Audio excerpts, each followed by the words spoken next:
Chololololololo, Atleti lose. Chololololololo, Atleti lose. Tu vois dans quel pétrin tu es? Parce que t'as voulu écouter ton frère? Ton frère qui t'a incité à provoquer? Ton club qui t'a incité à provoquer? Aujourd'hui, Iñaki, il est buteur. C'est le club de sa vie, il a l'habitude. Toi, Nico Williams, quand tu vois ta tête là, t'aimes bien? Et ça va être ça toute la saison. Parce qu'en plus de ça, j'ai mis l'œil. Le Sharingan béninois, j'ai mis l'œil. Certains ne comprennent pas mon pressing. L'agent de Nico est venu et s'est proposé à nous. Je préférais d'autres joueurs, mais Deco m'a convaincu de les écouter. Je le répéterai jamais assez, mais c'est Nico qui est venu nous déranger.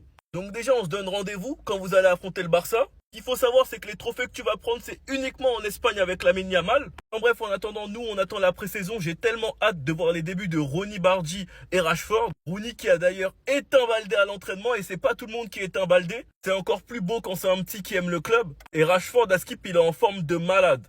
Donc j'ai qu'une hâte, c'est de les voir jouer. On va pouvoir voir nos 3 recrues, qui sont à ce qui paraît nos dernières recrues. En tout cas, les gars, je suis hype. Sinon, vous, les gars, vous en pensez quoi? Ramenez certains personnes, on s'ennuie. Mais qu'est-ce qui se passe?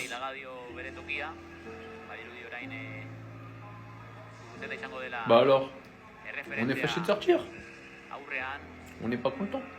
T'as décidé de pas porter ce t-shirt. T'es libre. De base, je suis pas ce qu'on appelle un haters. Mais cette photo, j'ai en travers de la gorge. Déjà l'année dernière, la manière dont Nico Williams a décidé de prolonger et de nous climatiser, on avait décidé de lui pardonner. T'aurais pu faire partie de cette attaque à la place de Marcus Rashford. Et honnêtement, j'en viens à me dire, est-ce que la non-signature de Nico Williams, c'est pas la plus belle et la meilleure chose qui pouvait arriver au FC Barcelone?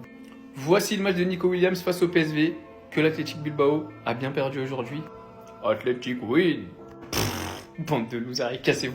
Faire le choix de rester dans ton club, dans ta région, là où t'es né avec ton frère, moi c'est quelque chose que je peux totalement entendre.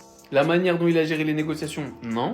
Les déclarations, la manière de prolonger et tous les petits semblants de pique que Bilbao a essayé de lancer au FC Barcelone, ça non, je peux pas accepter, je peux pas digérer.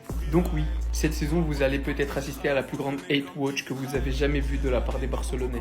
Parce que c'est ça, quand tu ouvres ton cœur et qu'on décide de pisser dessus, derrière, la vengeance est un plat qui se mange froid, tout simplement.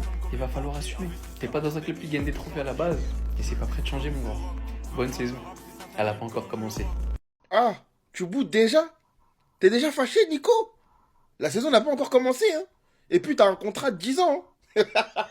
La note de match, c'est pas ça. 2 matchs où t'as été médiocre. 2 matchs où t'as des notes catastrophiques. Wake up, Nico. Tu joues la Ligue des Champions l'année prochaine. Et le pressing n'a même pas encore débuté. Ça, c'est qu'un avant-goût. Bien évidemment, on reprend toute la force qu'on t'a donnée. Parce que, une fois, ok, on peut accepter. Mais 2 fois, tu nous mets des couteaux dans le dos? Non. Stop. S'il vous plaît, me parlez pas de choix du cœur. Comment tu peux prolonger 10 ans dans cette équipe? Franchement, Bilbao, c'est un tremplin. C'est une équipe qui te permet de viser les grands clubs. Là, tu perds toute crédibilité. Tu avais la chance cette année d'être une grande star, de prendre ton envol, d'être parmi les meilleurs joueurs du monde. Tu as décidé d'aller t'enfermer là-bas et tu vas assumer. C'est bien beau d'être en Ligue des Champions l'année prochaine, mais il faut assumer sur le terrain. Faut pas bouder quand on te sort. T'es pas bon, tu sors, c'est tout. Comme on dit, de l'amour à la haine, ça va vite. Le football, ça va très vite. Et malheureusement pour lui, il s'est mis à dos la pire des communautés. Nous, les Barcelonais. Comptez arrêter de le harceler quand? Oui, de le harceler. C'est bien mes mots. Je sais que je serai le seul Barcelonais à prendre la défense de Ter Stegen. Ter Stegen out. Ter Stegen out. Pour les plus sympas. C'est ce que je vois partout depuis 2 jours. Ah non. Bah non. C'est ce que je vois partout depuis 2 ans en fait. Donc pour tous ceux qui sont pas au courant, ça part en cacahuète entre Marc-André Ter Stegen, le club et les supporters. Pour ceux qui ne le savent pas, Ter Stegen est blessé et va devoir se faire opérer. Hier, dans un communiqué qu'il a publié tout seul, sans l'accord préalable du club visiblement, il aurait volontairement précisé qu'il sera absent seulement 3 mois, sachant que la Liga impose au moins 4 mois d'indisponibilité pour pouvoir utiliser le fair play financier généré par un joueur blessé. Je trouve ça très bas de sa part, parce que je vais le défendre mais ça veut pas dire qu'il a aucun tort. Déjà de publier un communiqué sans l'accord du club, c'est nul. Deuxièmement, si réellement il a précisé l'absence, le temps d'absence, pour faire en sorte qu'on ne puisse pas enregistrer grâce à son absence, c'est encore plus nul. Mais il faut voir une certaine réalité en face. C'est pas normal qu'un club compte sur l'absence d'un gardien pour cause de blessure pour pouvoir enregistrer des signatures. Le club a donc publié son communiqué pour déclarer que Marc-André Ter Stegen serait absent pour les prochaines semaines à venir à cause de problèmes en bas du dos. Pour l'instant, on ne connaît pas encore la durée d'indisponibilité. Aujourd'hui est sorti dans la presse que le staff technique de Flick et la direction du club veulent tous retirer le brassard de capitaine à Ter Stegen. et ça c'est quelque chose que je peux totalement comprendre, c'est une décision commune du club en raison du comportement du joueur depuis son retour en fin de saison dernière. Et d'après Josep Soldado, Laporta a définitivement écarté Ter Stegen et il ne jouera plus jamais pour le Barça. Maintenant, est-ce qu'on peut prendre du recul s'il vous plaît, 2 petites secondes? Que vous le vouliez ou non, c'est une légende du club. C'est l'un des derniers joueurs à avoir remporté une Ligue des Champions avec le FC Barcelone, encore en activité au FC Barcelone. Je sais qu'il y en a beaucoup qui ont déjà oublié tout ce qu'il a pu apporter au club, à cause de ces saisons où il était nul.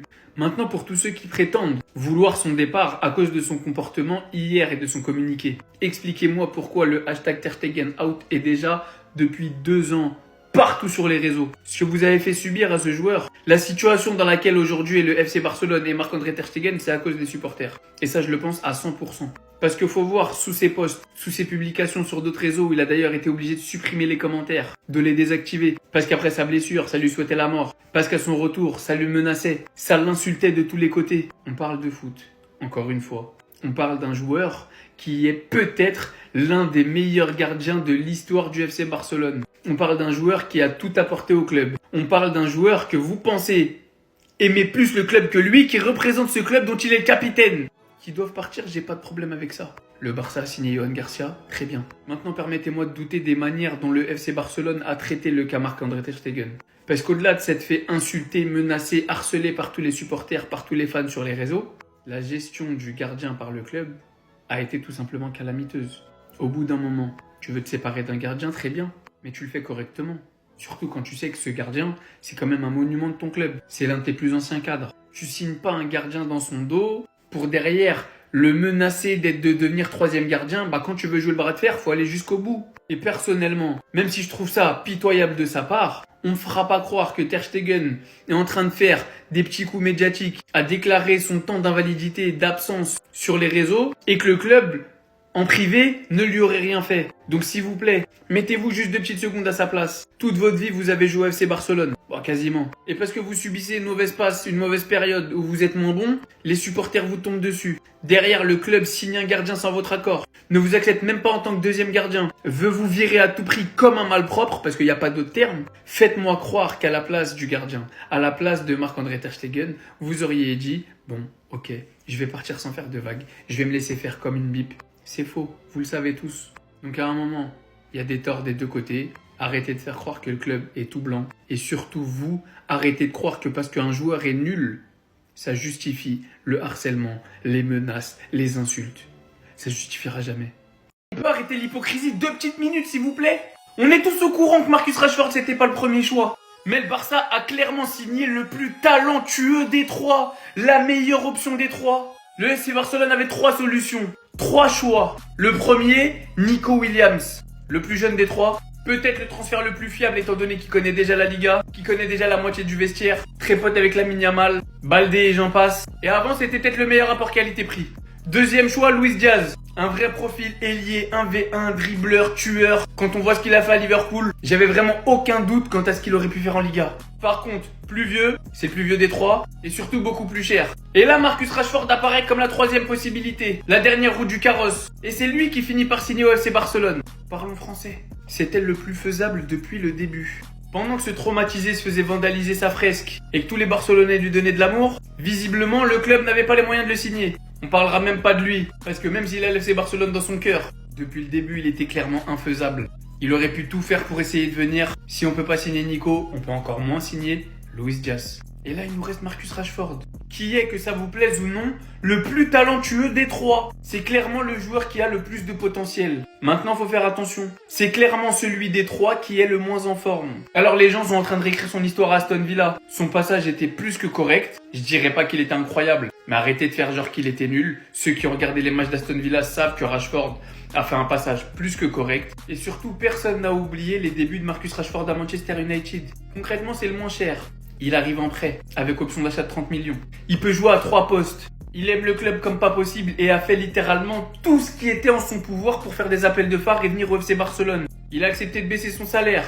Il n'a pas demandé de garantie d'être enregistré ou quoi que ce soit. C'est littéralement l'homme idéal. Un pari gagnant, gagnant, gagnant où il n'y a pas de perdant. Manchester est gagnant. Le Barça est gagnant.